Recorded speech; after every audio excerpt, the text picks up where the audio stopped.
After Cornwallis sir John Shore become the governor general. उसके बाद John थे वो इंडिया के गवर्नर जनरल बने। Due to some rigid policies adopted by him, East India company's fame declined and Maratha become stronger.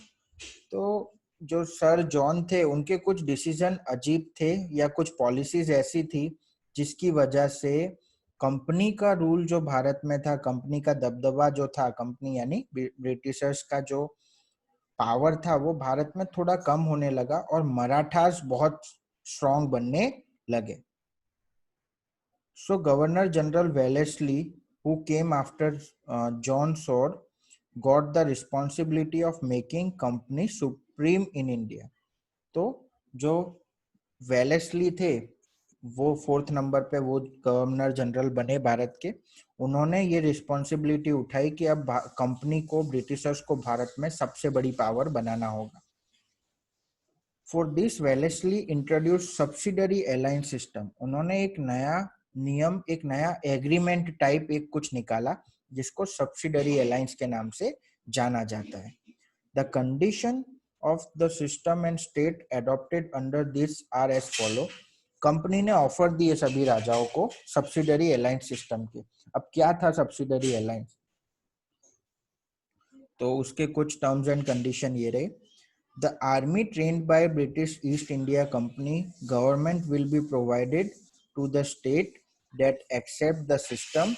This army would protect the state from internal and external attacks. अब Britishers ने ये कहा कि company की जो अपनी, Britishers की खुद की जो आर्मी है वो आर्मी उस राजा को दी जाएगी प्रोटेक्शन के लिए। उसके किसी बाहर से कोई राजा अटैक करता है तो उसकी सेफ्टी के लिए, या उसके राज्य में भी कुछ होता है तो ब्रिटिश की आर्मी उस राजा को मदद करेगी। ठीक है। बदले में क्या चाहिए? In return the state accepting the system will provide for the army और give away provinces with equivalent income to British. ठीक है। अब बदले में आर्मी की जो पेमेंट है वो ब्रिटिशर्स, आर्मी की जो पेमेंट है वो राजा को करनी पड़ेगी। ठीक है। Without the permission of company, the state will not wage war or sign a treaty with other state. बिना कंपनी की इजाजत के कोई भी राजा किसी और राजा से ना तो लड़ाई करेगा और ना ही किसी और राजा के साथ वो कोई समझौता करेगा, कोई मित्रता करेगा। साथ ही साथ जब ब्रिटिशर्स को राजा की आर्मी की जरूरत पड़ेगी तो राजा को भी अपनी आर्मी देनी पड़ेगी। There will be one English representative in the state assembly. राजा की जो राज्यसभा होगी वहां पर एक ब्रिटिशर्स, या मतलब ब्रिटिशर्स का कोई भी एक रिप्रेजेंटेटिव, एक मंत्री की तरह वहां हमेशा रहेगा और राज्य में क्या क्या हो रहा है उस सब की जानकारी उसे होनी चाहिए। Others foreigner not be employed in the state. कोई और फॉरेन देश का कोई भी इंसान नहीं आना, कोई भी दूसरे देश का, जस्ट सपोज ब्रिटिशर्स इंग्लैंड और इंग्लैंड के थे तो इंग्लैंड के अलावा कोई भी दूसरे देश का कोई भी आता है तो उसको उनके राज्य में जगह नहीं देनी है। ये सब कुछ सब्सिडरी अलायंस की कुछ टर्म्स एंड कंडीशन रखी। राजा ब्रिटिशर्स की आर्मी को देखकर लालची बन गए, उन्हें लगा वो सबसे ज्यादा ताकतवर बन जाएंगे, इसलिए उन्होंने इस समझौते को, बहुत से राजाओं ने ब्रिटिशर्स के साथ ये समझौता कर लिया, जो कि उनकी सबसे बड़ी भूल थी।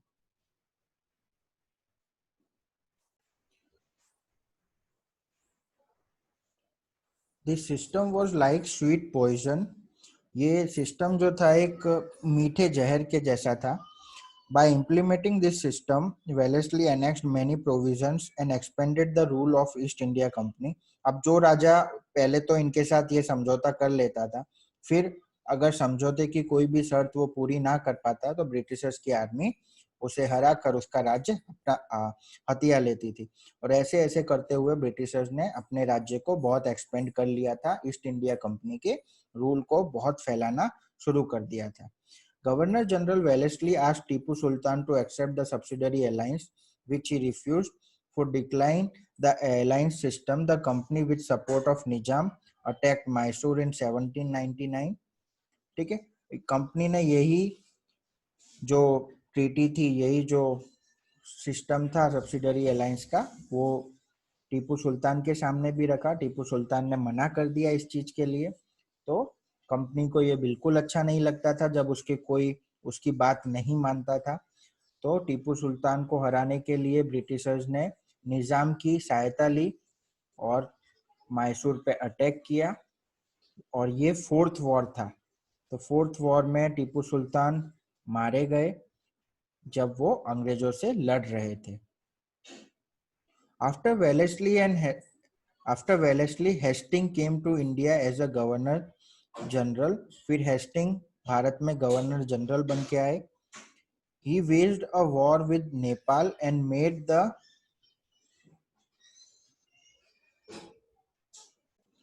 गुरखास to join the army. Okay, उन्होंने फिर नेपाल के साथ ब्रिटिशर्स ने लड़ाई लड़ी और नेपाल को हराकर नेपाल के जो सोल्जर्स थे जिनको गुरखास कहा जाता है, उनको ब्रिटिशर्स की आर्मी में ज्वाइन करने को मजबूर किया। Hasting fought a battle with Pindaras and took control over them. उन्होंने पिंडारास के साथ भी युद्ध किया और उनके ऊपर भी कंट्रोल स्थापित किया। With the third Maratha War, the supremacy of company was established. अभी तीसरे मराठा वॉर के बाद, जहां मराठाओं की पराजय हो गई थी, फिर कंपनी का जो पावर थी वो भारत में एक तरह से सुप्रीम बन गई थी, सबसे ज्यादा पावरफुल बन गए थे ब्रिटिशर्स। ठीक है, in comparison to the earlier governor general, William Bentinck is known as liberal governor general. William Bentinck को उतना ज्यादा सख्त गवर्नर जनरल नहीं माना जाता था। लिबरल यानी जो थोड़ा सा नर्म होता है, थोड़ा सॉफ्टली पेश आता है। Bentinck believe that dissatisfaction in different states due to the imperialist policy adopted by previous governor general could not bring any unity, so he was very liberal in this. Bentinck का ये मानना था कि अगर हम देश के राज्यों को अनसेटिस्फाइड, असंतोष रखेंगे तो वो कभी भी हमारे साथ यूनिटी में नहीं रह पाएंगे और वो हमेशा विद्रोह करने की कोशिश करेंगे, हमसे छुटकारा पाने की कोशिश करते रहेंगे। उसके बाद भारत में आए डलहौजी। डलहौजी ने भारत में बहुत विकास किया, बहुत सारी चीजें उन्होंने भारत में शुरू की थी। ठीक है, Dalhousie came to India as a governor general in 1848। लगभग 100 साल हो चुके थे आज बैटल ऑफ प्लासी को, और अब ब्रिटिशर्स भारत में एक तरह से सुप्रीम पावर बन चुके थे। ठीक है, he was a fierce imperialist. वो भी बहुत ही क्रूर, एक तरह से क्रूर गवर्नर जनरल था, जरा भी दया नहीं दिखाता था। Dalhousie adopted the policy of annexation for the expansion of company and British imperialism in India. Dalhousie ने भी कुछ एक ऐसी पॉलिसीज बनाई जिससे भारत में पूरी तरह से ब्रिटिशर्स का ही राज्य हो जाए, कहीं भी छोटे मोटे राजा है वो भी खत्म हो जाए। डालहौजी की जो पॉलिसी ऑफ एनेक्शन थी, उसके जरिए उन्होंने इतने सारे राज्यों को अपने अंदर हत्या लिया था। ये जो राज्य आपको दिख रहे हैं सामने, इतने सारे राज्यों को उन्होंने हत्या लिया था। पंजाब, पेगू, सतारा, जयपुर, झांसी, ये सब, उदयपुर, ये सब जो राज्य थे वो ब्रिटिशर्स के अंडर में तब आए जब डालहौजी ने पॉलिसी ऑफ एनेक्सेशन शुरू की थी। पॉलिसी ऑफ एनेक्सेशन क्या थी उसके बारे में अब हम पढ़ेंगे। तो पॉलिसी ऑफ एनेक्सेशन ये थी,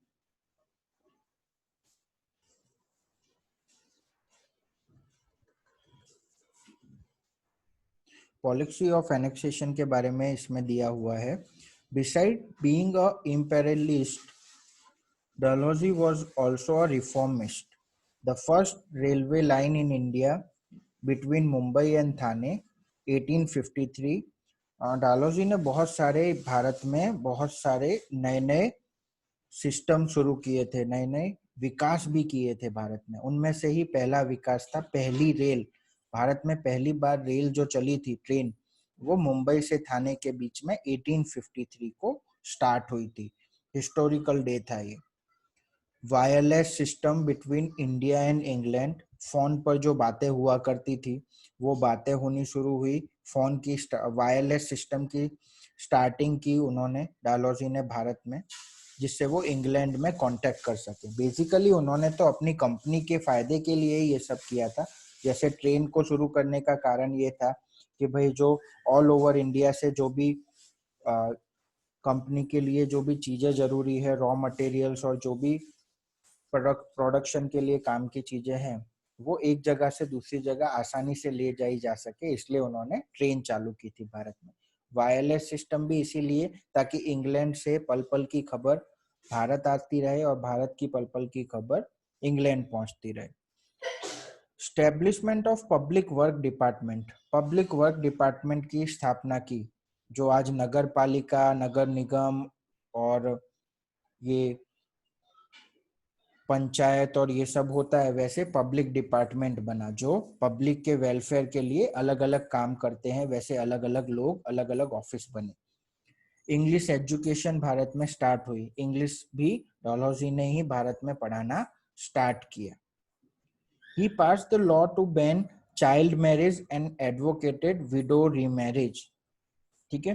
राजा राम मोहन रॉय जैसे जो सामाजिक कार्यकर्ता थे, उनकी रिक्वेस्ट पर डालहौजी ने जो भारत में चाइल्ड मैरिज हुआ करती थी उन पर प्रतिबंध लगाया, और जो विधवाएं रीमैरिज नहीं कर सकती थी, उनको सती हो जाना पड़ता था अपने पति के साथ, उनको भी फिर से मैरिज करने की छूट दी और लोगों को समझाया उसके बारे में, जो कि एक महान काम था। ठीक है। उन्होंने राज्य भले भारत में हत्याए, लेकिन भारत का विकास डायरेक्टली और इनडायरेक्टली उन्होंने कर दिया। Within 100 years from Battle of Plassey in 1757, the British rule and empire both expanded। ठीक है। आज 100 सालों में ब्रिटिश का रूल और उनकी सत्ता पूरे भारत में फैल चुकी थी। But in the process they had to face dissatisfaction of Indian states, and this was manifested in the form of first struggle of independence in 1857। और भारत के जो राजा उनसे नाखुश थे, उन्हीं की वजह से, उसी चीज की वजह से 1857 में पहला आजादी का संग्राम लड़ा गया। Economic impact of company. अभी कंपनी का जो ब्रिटिशर्स का था, भारत की अर्थव्यवस्था पर, भारत के विकास पर किस तरह असर पड़ा। ठीक है।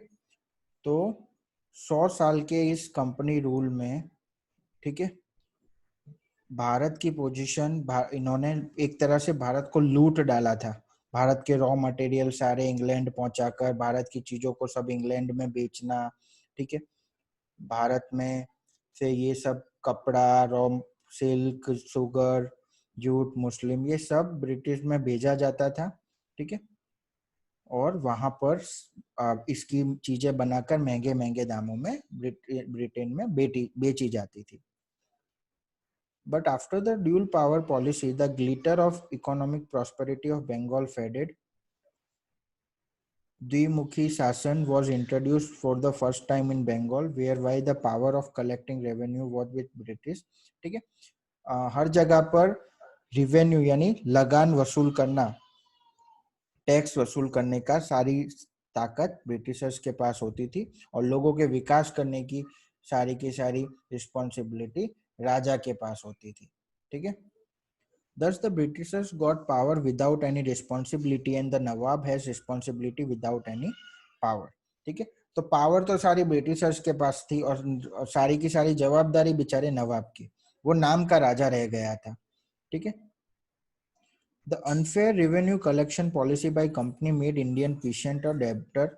ठीक है। भारत के मजदूर, भारत के किसान और छोटे मोटे जो काम किया करते थे व्यापारी, वो सब एक तरह से कर्जदार बनते जा रहे थे कंपनी के, क्योंकि कंपनी जिस तरह से टैक्स वसूल करता था, बहुत ही अनोखे तरह से पैसे, इतना सारा टैक्स वो वसूल करते थे कि एक बेचारा गरीब मजदूर और जो किसान वगैरह होते थे वो उनका टैक्स ही नहीं चुका पाते थे। The British government imposed unfair tax on Indian cloth industry. ठीक है, भारत में जो छोटी मोटी इंडस्ट्रीज कंपनीज हुआ करती थी कपड़ों की, उन पर भी उन्होंने ढेर सारा टैक्स लगा दिया था। ठीक है, they adopted various deceitful practice to ruin the prosperous Indian industries, because of which it completely collapsed। ठीक है, तो भारत में एक समय में जो छोटी मोटी इंडस्ट्रीज जो बहुत सारा व्यापार किया करती थी और भारत में सस्ते दामों पर अच्छी अच्छी चीजें उपलब्ध कराया करती थी, वो सब भारत की छोटी मोटी कंपनियां और बड़ी बड़ी इंडस्ट्रीज धीरे धीरे बंद होने लगी, क्योंकि ब्रिटिशर्स उनसे टैक्स ही इतना लेते थे, उसके बाद उनका कोई मुनाफा ही नहीं हो पा रहा था।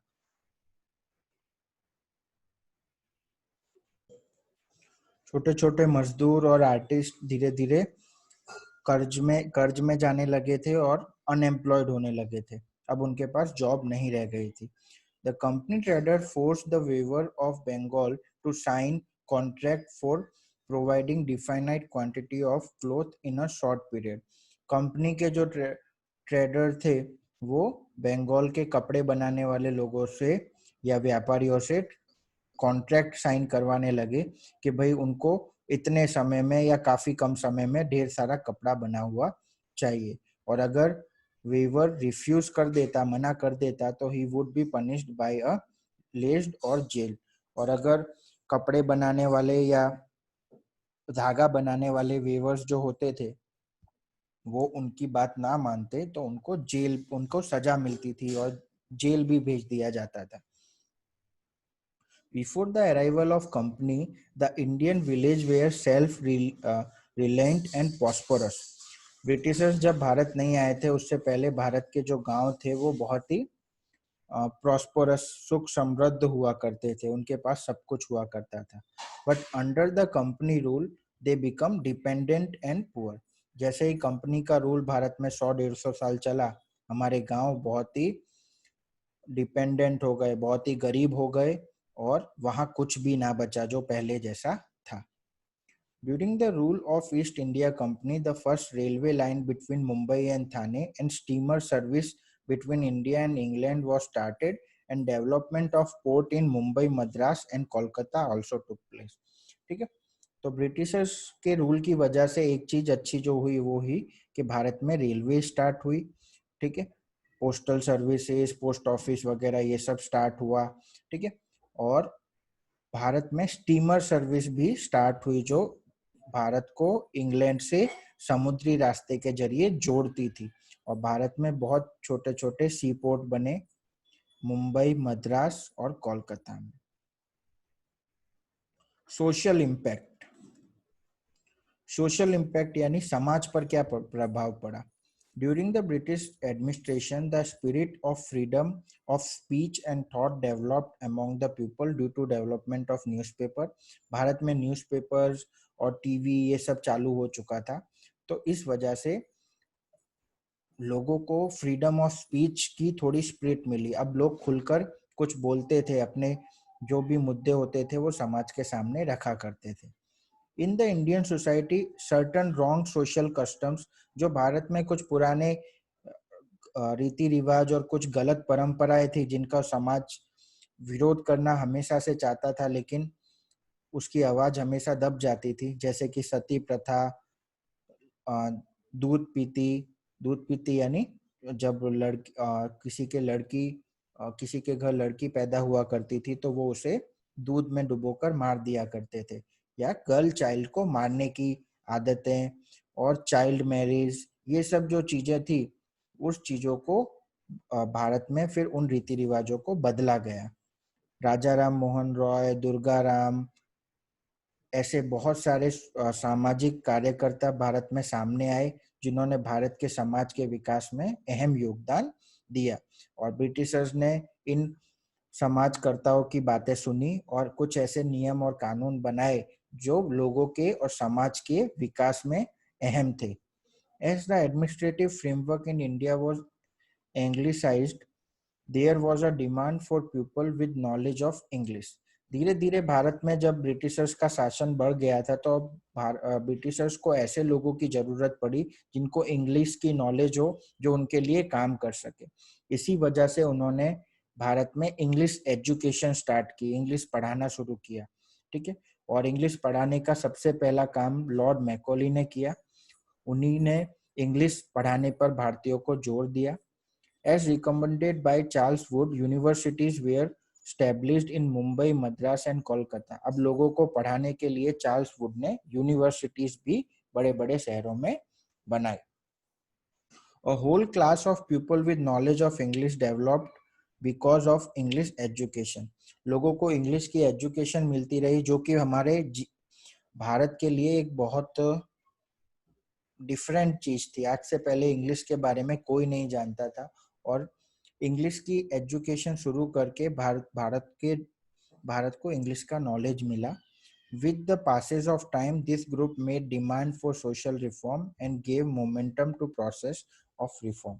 जब भारतीय इंग्लिश सीख गए, वो बहुत ही इम्पोर्टेंट था भारत की आज़ादी के लिए, क्योंकि इंग्लिश सीखने के बाद अब धीरे धीरे भारत को ब्रिटिशर्स की चालाकियां, उनके नियम और सब समझ में आने लगा, जो कि आगे चलकर भारत की आजादी में जिसने अहम योगदान दिया। Conclusion, East India company came to India being allured by prosperity and trade opportunity. ठीक है, ब्रिटिशर्स आए तो थे भारत में सिर्फ भारत की प्रॉस्पेरिटी का सुनकर, भारत कितना धनवान है ये सुनकर, और यहाँ पर व्यापार करने की अपॉर्चुनिटी है, बहुत मौका है यहाँ पे व्यापार करके ढेर सारा धन कमाने का, ये सोचकर ही वो भारत आए थे। The company rule in India produced certain good and bad result in political, economic, social and cultural field. लेकिन धीरे धीरे जैसे उनका रूल भारत में स्थापित हुआ तो भारत के समाज में बहुत सारी अच्छी चीजें भी हुई, बहुत सारी बुरी चीजें भी हुई। ठीक है, The company adopted by policy of making England prosperous at the cost of India, and the reform they made in the administration for their own interest indirectly proved to be beneficial of India.